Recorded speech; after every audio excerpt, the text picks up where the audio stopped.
Welcome. So, let's talk about evil. We're going to dive deep and explore that very question by opening up the case files on some of mythology's most infamous figures. We'll look at their stories, their supposed sins, and what they symbolize, all to see who might just claim that title, the most evil of all. Okay, so here's our lineup, our contenders for the crown.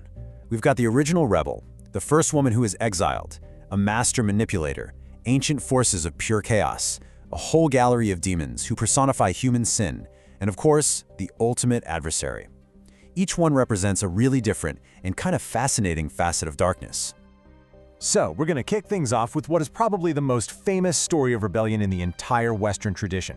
It's all about God's highest creation, the angel who was once known as Lucifer.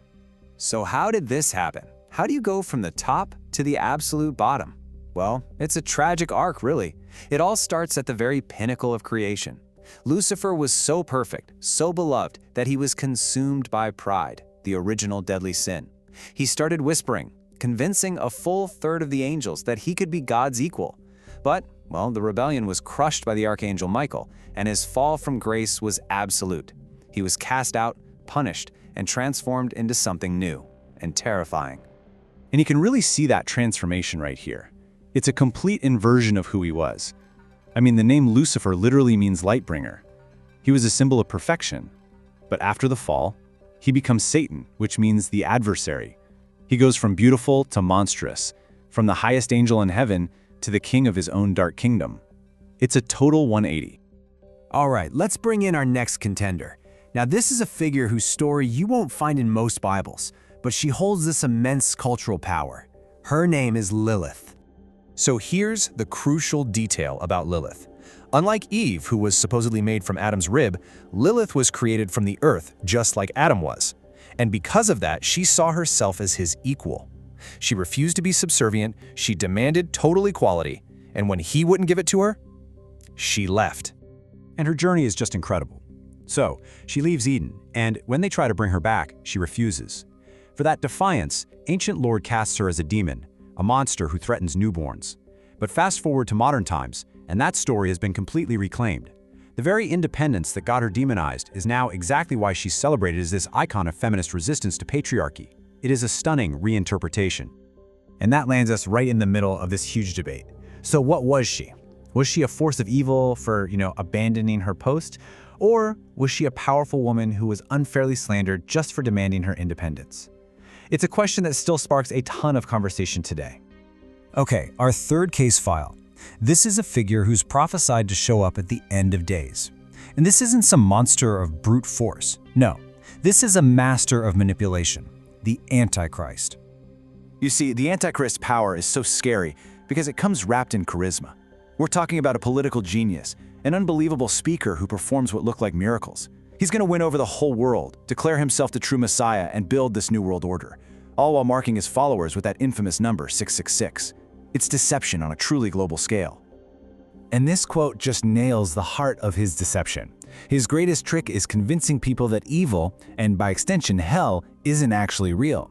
Because if you don't fear damnation, you become a pretty easy target for temptation, right? He works by making evil seem like a complete non-issue. Okay, let's switch gears.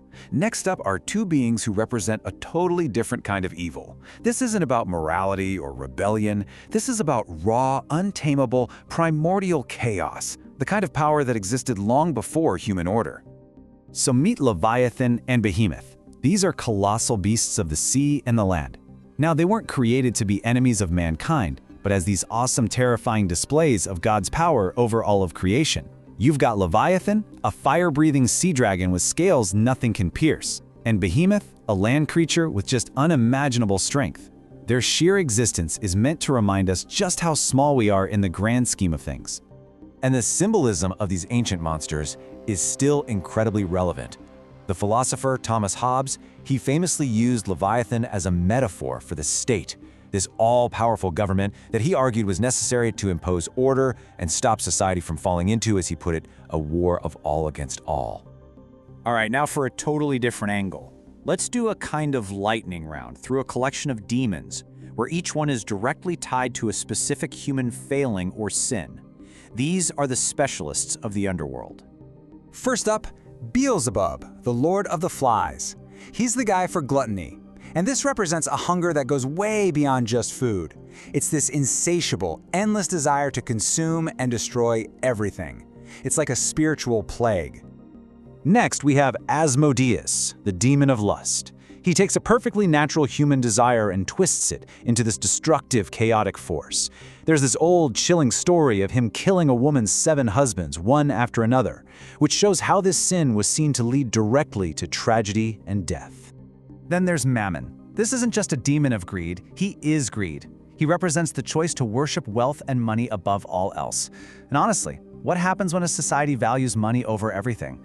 That's the question Mammon forces us to confront, and it feels as potent today as it ever has. And finally, we have the complex and terrifying Samael, the poison of God. He's the angel of death, the embodiment of pure wrath. But here's where it gets really interesting. He connects back to our other contenders. Just like Lucifer, he refused to bow to Adam, and eventually he took the exiled Lilith as his wife, creating this kind of demonic power couple. So after running through that rogues gallery, let's circle all the way back to the figure who started this whole thing, but let's look at him through a new lens. We talked about Lucifer's sin of pride, but what about his ongoing job as Satan, the adversary? See, as the adversary, Satan's role is to directly challenge God by testing his creation. He tempted Eve, which led to humanity's fall from grace. He literally made a bet with God that he could break the faith of a righteous man named Job. And in his most audacious move, he personally went to the desert to tempt Jesus himself. His entire goal is to prove that creation is fundamentally flawed. And this idea, the concept of a great adversary, it is so powerful that you find a version of this figure in all 3 major Abrahamic religions. Whether he's called Satan or Iblis, his role as the great tempter is this constant, fundamental part of the spiritual landscape. So, after looking at all the evidence, where do we land? Who is the most evil? Is it the proud rebel who defies all authority? The subtle deceiver who corrupts everything from the inside? The raw, impersonal force of chaos? Or maybe it's the personification of those vices we all struggle with? The truth is, the answer really depends on what kind of evil you find the most terrifying. And that's the real takeaway here. These aren't just ancient myths or spooky stories. They're mirrors. They reflect our own timeless human struggles with things like pride, freedom, deception, and temptation. So the ultimate question isn't just who's the most evil demon, it's what do these stories show us about the darkness we face, both out there in the world and inside ourselves?